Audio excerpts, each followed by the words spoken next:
Hello， 大家好，我们是草泥捏汉堡，今天为大家带来搞笑脑洞美漫辛普森家第16集第4集。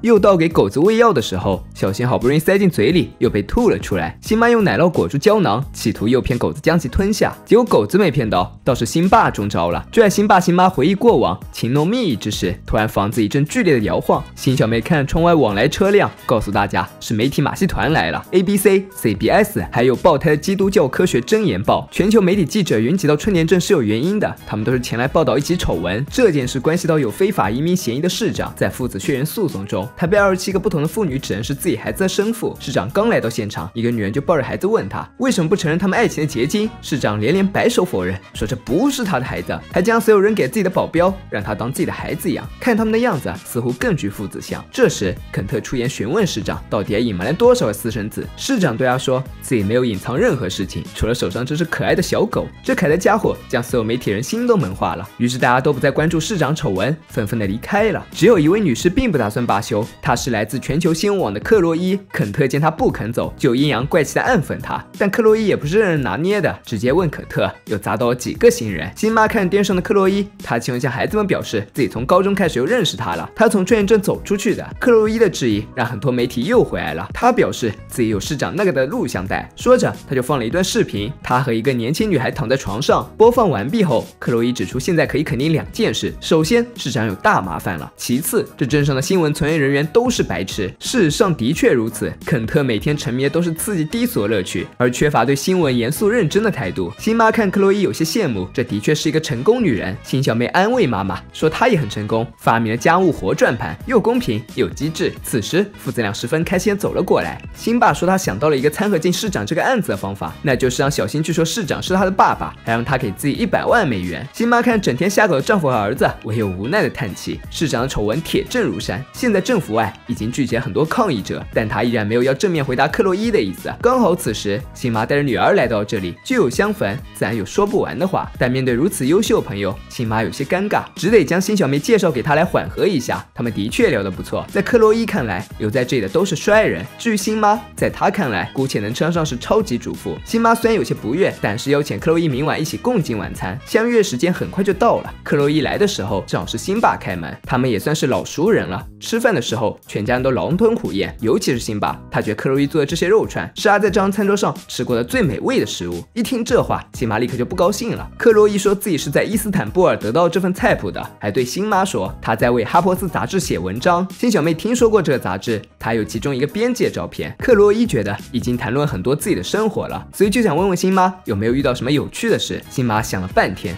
只想出一件事，那就是为什么狗狗喜欢用屁股拖地。原本还是向克洛伊展示一下照片，不料现在刚好在播她的节目，于是大家就在电视上一起观看。那是他对鲍勃迪伦的采访，然后就是克洛伊衣锦还乡实时报道。辛妈看过之后对克洛伊说，我们中的一些人留在这个小镇上，让它变得更加美好了。谁知他刚说完，辛巴就来拆台了。得了吧，我们之所以不离开这个粪坑堆，是因为有个法院强制安装的脚环。之后克洛伊向他们展示了一段奇异的舞蹈，紧接着辛巴也加入了跳舞的行列。他无师自通原因就是因为喉咙卡了一根鸡骨头。辛小妹很羡慕克洛伊去过那么多的地方，克洛伊表示那是因为她的心里一直是那个渴望离开春田镇的小女孩。辛巴觉得这么多时间都花在路上，克洛伊应该都没有时间寻找另一半。克洛伊表示自己曾有过几段感情，比如克林顿、施瓦辛格，不像辛妈嫁了一个好男人。洗碗的时候，辛小妹还忍不住夸赞克洛伊，说她用过的碗闻起来都令人沉醉。虽然辛妈不愿意相信，但这个女人的确在方方面面都超越了自己。辛小妹询问辛妈高中时有没有想过克洛伊会成为明星，辛妈表示那时他们都是明星。当时学校新闻社的工作充满惊奇，他们一起报道那学期最轰动的事件：学校食堂的一个员工在汤里吐口水。报道被刊登出来后，他们被授予了学校最高的奖励。听妈妈讲述往事之后，辛小妹很好奇为什么她不和克洛伊一起进入新闻界。辛妈说那时候他们都面临一个艰难的选择，是去新闻学校还是和所爱之人一起留下。当时辛爸向她保证留下来就会去周游世界，而克洛伊巴尼一向他求婚，他就马上离开了这。原本辛妈是打算和他一起离开的，但那个时候她已经怀上了小新。这天辛妈又在清理家里的浴缸，刚清理干净后，辛小妹就过来了。她告诉辛妈克洛伊获得了比伯迪奖。辛妈很不高兴女儿总是夸奖别人，毕竟她清理浴缸的工作也并不轻松。辛妈妈不高兴，辛小妹随意敷衍了2句，就说自己要和克洛伊共进晚餐了，还打上了一条克洛伊同款丝巾。晚上睡觉的时候，辛妈很是难过。克洛伊的生活是如此美好，如果当初进了新闻闻业和现在是不是会截然不同？辛巴听到妻子的胡言乱语，忙安慰他说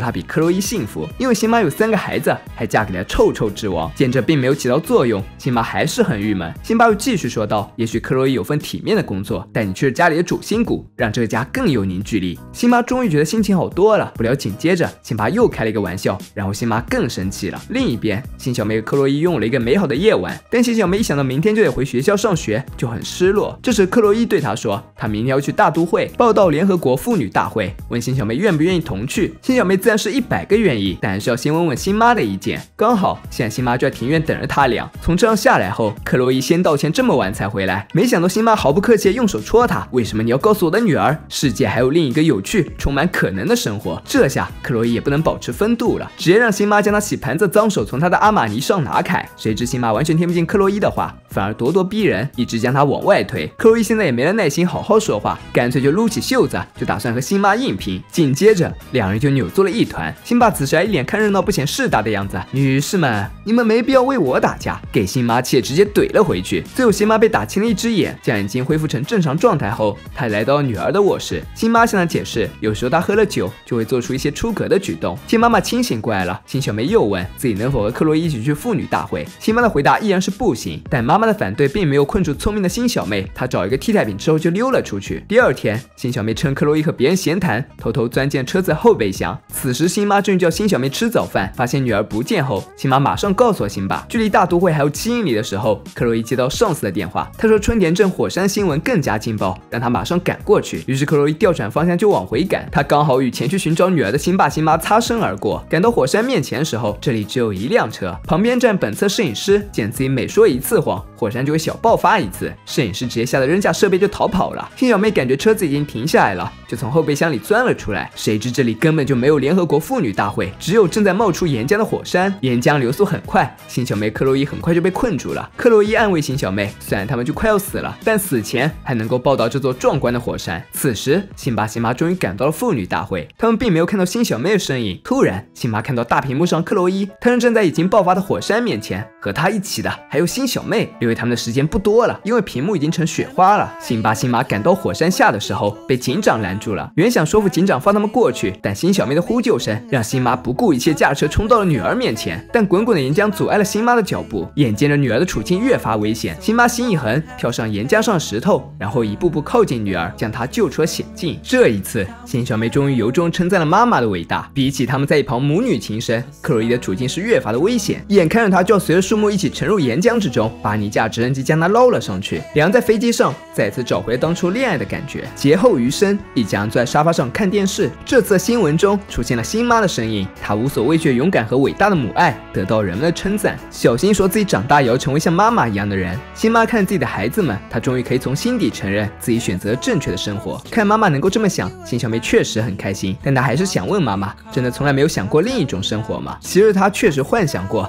自己抱到普莱西德湖的样子，想到自己会说在这里冰上奇迹从未发生，她又觉得这实在是太罪恶了。若是没有见过昔日旗鼓相当的好友，也许辛妈就不会厌倦如今的生活。单从两个人的经历来看，克洛伊确实阅历丰富，才能兼备，但这并不意味着辛妈就一无所长。她将自己分也给了家庭，不仅成就自我，也成就了家人。其实不同的人生之间本就没有可比性，若是因为有着共同起点就对号入座，不但无法改变现状，还会给自己带来无尽的精神折磨。人生没有重来一次的机会，既然已经成为定局，就应该努力过好属于自己的人生。如果真的不能接受既定的现实，比起杞人忧天，也许更应该做的是从此刻开始朝着心中的目标奋斗。本期视频就到这里了，喜欢小伙伴别忘点赞、评论、关注，咱们下期见，拜拜。